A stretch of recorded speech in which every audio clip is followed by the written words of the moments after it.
Sebelumnya, assalamualaikum warahmatullahi wabarakatuh. Perkenalkan, saya Juli Suryadi, mahasiswa Teknik Bahasa Universitas Muhammadiyah Surakarta.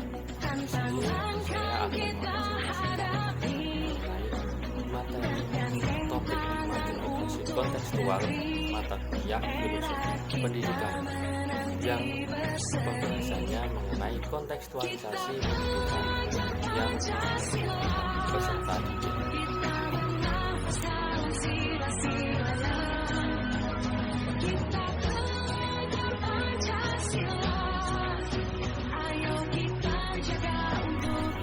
Apa yang dimaksud pendidikan yang berpihak pada peserta didik?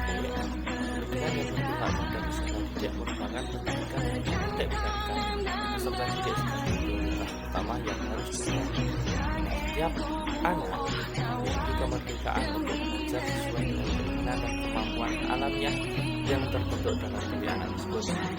Berpihak pada peserta didik menjadi seorang guru selalu bergerak berdasarkan kepentingan perkembangan siswa sebagai acuan utama. Karakteristik pendidikan yang berpihak pada peserta didik. Pertama, manusia merdeka. Pendidikan yang memerdekakan peserta didik harus mendapatkan tuntunan yang disebut sistem AMO. 2. Mengembangkan potensi minat dan bakat pada peserta didik.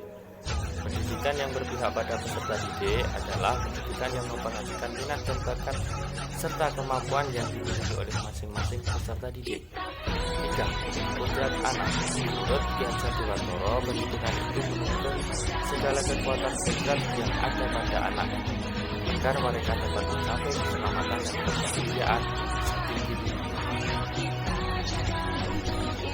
Dalam penerapan pendidikan yang berpihak pada peserta didik tentunya ada beberapa kendala ataupun tantangan, serta dari tantangan tersebut nanti akan menghasilkan suatu solusi. Tantangan yang pertama yaitu kita lihat berdasarkan histori atau sejarah sebelumnya.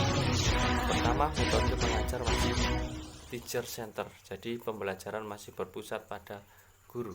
2. Minat dan bakat peserta didik kurang diekspor. 3. Fasilitas sekolah yang memungkinkan kurangnya memadai untuk sarana kegiatan pembelajaran. Solusinya, 1. Menggunakan metode mengajar dengan student-centered learning. 2. Meningkatkan keinginan ekstrakurikuler untuk mengekspor minat dan bakat peserta didik. 3. Optimalisasi sumber daya dan teknologi existing. Selanjutnya, pendidikan yang memerdekakan peserta didik. Guru sebagai pendidik menjadi fasilitator yang memfasilitasi kebutuhan peserta didik yang berasal dari berbagai latar belakang serta karakteristik yang berbeda-beda. Guru harus bisa memihak kepada peserta didik agar peserta didik tersebut bebas menentukan pembelajaran yang diinginkan. Namun, dalam pelaksanaannya tersebut harus tetap sejalan dengan tujuan pembelajaran nasional serta capaian pembelajaran yang disampaikan.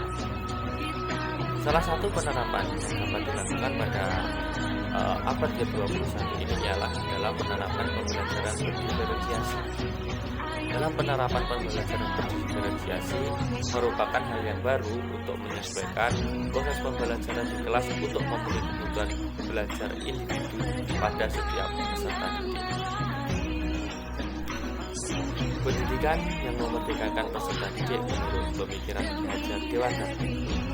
Menurut pemikiran Ki Hajar Dewantara, pendidikan yang memerdekakan peserta didik ialah salah satu proses pendidikan yang meletakkan ujung kebebasan peserta didik untuk mengatur dirinya sendiri, bertumbuh dan berkembang sesuai dengan kodratnya secara lahiriah dan batin. Implementasi pendidikan yang berpihak pada peserta didik dan memerdekakan peserta didik. Dalam pengimplementasian pada pendidikan yang berpihak pada peserta didik ini ada beberapa hal yang dapat dilakukan, antara lain: pertama, pembelajaran berbasis proyek. Peserta didik belajar melalui proyek-proyek yang menantang dan menarik, yang memungkinkan mereka untuk menerapkan pengetahuan dan kemampuan mereka secara praktis. Kedua, pembelajaran yang kolaboratif. Peserta didik dapat bekerja sama dalam kelompok untuk menyelesaikan masalah dan mencapai tujuan bersama. 3. pembelajaran berbasis teknologi. Seiring dengan perkembangan teknologi yang sangat pesat pada abad 21 ini, tentunya peran teknologi dapat digunakan untuk kegiatan pembelajaran di kelas, seperti melalui berbagai penerapan media sosial maupun berbagai aplikasi pendukung untuk mendukung sarana proses kegiatan pembelajaran di dalam kelas. Keempat, pembelajaran dilakukan di luar kelas. Peserta didik dapat belajar langsung melalui pendidikan di luar kelas, seperti contohnya mengikuti kegiatan magang, kunjungan lapangan, maupun menerapkan berbagai objek ataupun mencari berbagai objek yang ada di lingkungan sekitar untuk digunakan sebagai referensi di dalam kegiatan pembelajaran.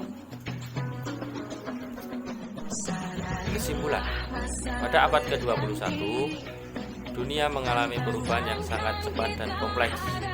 Seiring dengan perkembangan teknologi yang semakin canggih dan berkembang secara pesat ini, tentunya berdampak dalam perubahan globalisasi juga semakin intensif, serta tantangan-tantangan baru pastinya akan selalu bermunculan.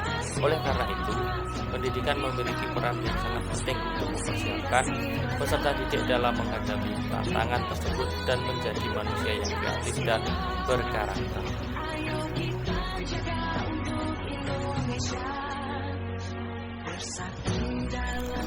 Baiklah, sekian presentasi yang dapat saya sampaikan.